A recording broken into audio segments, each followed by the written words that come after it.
Надежда Буянова дарыгер. Бирок ал азыр ооруканада эмес, сотто жүрөт.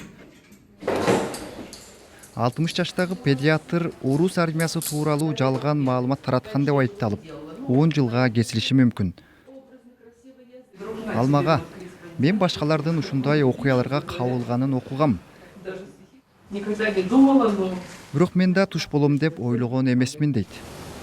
Окуя Москванын дал ушул медициналык борборунда башталган. Бейтаптын апасы доктор Украинадагы орус аскерлеринин бутага алынышы мыйзамдуу деди деп айткан. Дежурный врач спросил, а чего сына с поведением? Аял ачууланган видео жаздырган. Анын мурдагы күйөөсү Украинадагы согушта набыт болгон. Ал доктордун айтканын полицияга жеткиргендиктен сотко берүү үчүн ушул жетиштүү болгон. Мындан 400 чакырым алыстыкта дагы бир сот болуп жатат. Айып ушундай эле. Санкт-Петербургка жакын жерде Чаштарач Анна Александрова кошунасы Ирина менен айылындагы жер тилкеси үчүн уруша кеткен. Алардын кошуна жаңжалынан улам Анна Украинадагы согушту сындаган билдирүүлөрдү жарыялады деп айыпталууда. Ал 15 жылга кесилиши ыктымал. Экинчи тарап буга өкүнүп жатабы? Менин ага боорум ооруп жатат. Анын абакта узак болушун каалабайм дейт Иринанын апасы Наталья. А я хочу, чтобы она понесла справедливое наказание. Ирина болсо анын адилет жаза алышын каалайт. Өлкө боюнча оруштар бири экинчисин айыптап арызданганы тууралуу маалыматтар бар. One thing Russia's war in Ukraine has done here. Орусиянын Украинадагы согушунан улам ички душмандардын бири-бирине аңчылык кылуусу күчөдү.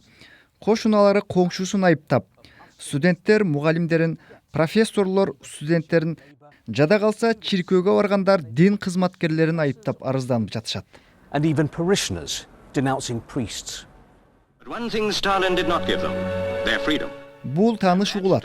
Советтик доордо диктатор Иосиф Сталиндин тушунда мындай нерселерди кубатташчу. Концлагерлер, ГУЛАГ бири-бирин айыптаган мекендештеринин курмандыктарына толгон эле. Мени таң калтырганы орустардын генетикалык эс тутумунун тез эле кайтып келгени болду. Ал убакта жашабаган адамдар күтүлбөгөн жерден бири-бирине атырылып, арызданып жатышат. Ооба, бул советтик практика. Бирок бул ошондой эле башкалардын эсебинен өзүн коргоо аракети, коркуу сезиминин белгиси. Эми мында эмне болуп жатканын караңыз. Кээ бир орустар мыйзамды өз колдоруна алгандай. Москвада автобуста 2 киши 87 жаштагы Дмитрийге атырылып, анын Украинада согушуп жаткан орус жалданма аскерлерин кемсинтип жатканын угуп калганын айтышкан. И кинулся ко мне, стал сверкать глазами. Анын көздөрү жылтылдап, тиштери кычырап, мени жеп кое тургандай карады. Он крикнул: сына, пойди сюда.